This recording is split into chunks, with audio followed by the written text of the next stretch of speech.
Tears of the Kingdom has brought back all the labyrinths that we knew in Breath of the Wild, but added 2 more layers on top of them and below them. And also you can now find the evil spirit armor inside of these labyrinths after going through a couple of puzzles. Let's get into it.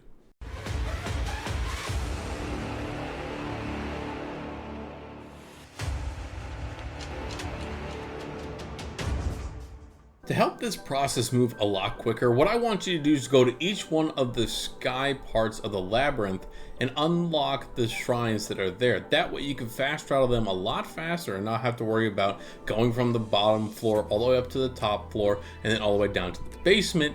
That way you can run through this a lot quicker and not have to worry about taking that extra time getting to the top level of the shrines. Now, let's get into everything. Now that you have your fast travel point set for the sky part of the labyrinths, I'm going to start you off the Lomei Labyrinth Island, or the Ocean Labyrinth as I'm going to call it. You can actually get underneath it by going through the North Akala Beach Cave, but this isn't really where you want to start. Make your way to the very front by going across the water to where you see this notebook that says you can follow a trail that goes from nuts and berries and acorns to go throughout the labyrinth to get to the very end. There's quicker ways, but this is the way that I did it. Once you're here, you're going to see this sphere and this kind of like teleportation with the handprint on it. It's going to unlock another part of the quest line that tells you to go to the sky. This is where these fast travel points are really going to come in handy because you don't have to spend your time making your way all the way up to the top of the labyrinth so you can touch this other sphere and start the second part of the actual labyrinth quest lines that come around it. Once you get to the Sky Island, you'll actually get another set of notes that are coming from the Zonai that created these labyrinths. Basically saying we have another puzzle for you. There's 4 different terminals that you have to go and hit throughout this entire really giant maze in the sky. Thankfully, what it's going to do when you hit this button, it's going to open up the entire labyrinth and give you an additional part of the quest line that's going to give you some very valuable information on where every single one of these points are.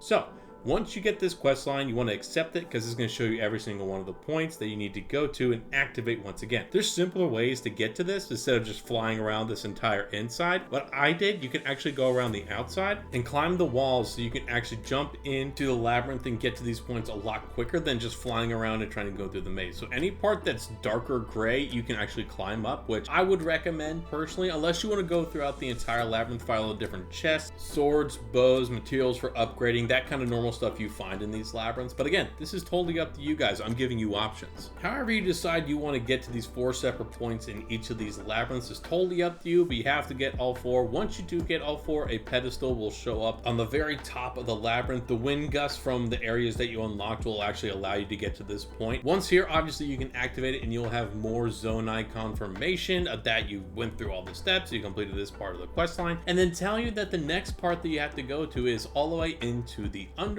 area, which is actually kind of nice because it makes you move forward with the quest line, makes you go to the 3rd layer, which is really cool. If you ask me, they've really added a ton of different layers to these dungeons in a way, but nonetheless make your way all the way down through the giant skydiving that you have to do. And in the bottom, you actually come across a construct level 3, or conflux if you want to. You have to defeat this guy. Really not that terrible to defeat once you know what you're doing, but once you do, you'll actually get a confirmation that you have done all the steps by having another panel activated. Go over to this panel, use the palm to activate everything. You get more Zonai confirmation that you've gone through everything. Basically a well done, you've gone through all the trials and tribulations to get down to this point. And for all your hard work, we're going to give you an armor that has unworldly evil hidden away from so many years ago.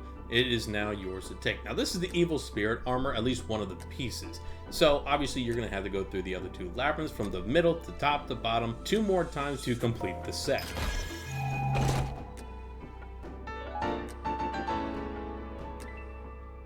Next labyrinth I'm going to make you go to is the North Lomei Labyrinth, which is in the tundra area. Covered in snow, you're going to be cold, so just have a heads up around this. But there's a nice way that you can easily get to this area first and into the actual middle layer. Make your way to the point that I just pinned. You'll find a little ledge that you can jump down to and get into the room easier, or follow the Hylian pine cones throughout the entire area. Whatever you want to do, make your way into the middle, activate the little screen again with the handprint, basically saying a confirmation words again, saying from the ruler owls, not dragons this time. Make your way up to the sky part of the labyrinth where you'll be greeted once again with the same challenge that you had in the first labyrinth that you visit, saying, I have an offer to test your wisdom. Go and activate this quest line so you know where the 4 points are inside the labyrinth that you need to get to. Once again, you could climb on the outside if you really want to. That's what I did to go and activate these 4 points. And once again, once you activate all 4 of the points, the wind gust will get you up to the top where this other ring can be activated, very on top of the labyrinth. Activate this, you could jump down into the hole to go all the way into the underground, where you're going to have to fight another Conflux level 3, one of the big guys. Again, this is really a lot of rinsing and repeating, but the labyrinths themselves are very, very different, so totally up to you guys how you want to go through them. Of course, once you defeat them, activate the little screen again, and you'll be able to have your second piece of the armor, and allows you some time to go explore these parts of the labyrinth to get more weapons, more bows, more materials that you can use to upgrade things. But 2 out of 3 pieces found, on to the last one. Your third and final location is going to be the South Lomei Labyrinth, where you can follow acorns and nuts to get through the entire labyrinth to get to the chasm in the middle, where you can activate this platform, which tells you to go up to the top as well to the sky part of the labyrinth to activate this panel as well. Make sure you activate the quest line once again to find the 4 points.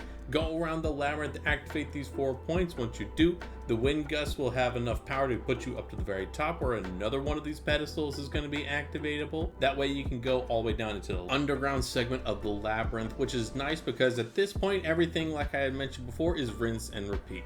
Go to the bottom, defeat the Conflux. When the Conflux is done, you can activate this pedestal with the hand once again, and that way you can get your third and final piece of the Evil Spirit armor, which has a lot of nice benefits with it, which I will cover shortly.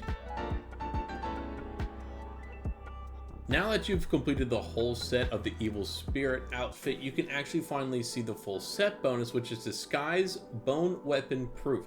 Essentially, it disguises you against any of the skeleton monsters that you come across and makes yourself bone weapon proof. Essentially, you don't get hurt by the bone weapons. You also get a lot of stealth up, but the unfortunate part about this really cool looking set is that you can't actually upgrade it past what it is already. So there are better sets that you can get throughout Tears of the Kingdom that have the same kind of benefits, but nonetheless, this is a really cool looking armor set. It makes you go through a lot of cool different parts of Tears of the Kingdom, the brand new Hyrule, the brand new different layers of the labyrinth. Everything was fantastic around this entire quest line and the labyrinth in and of itself. If you enjoyed this video, hit the like and subscribe button, and I'll catch you guys on the next video.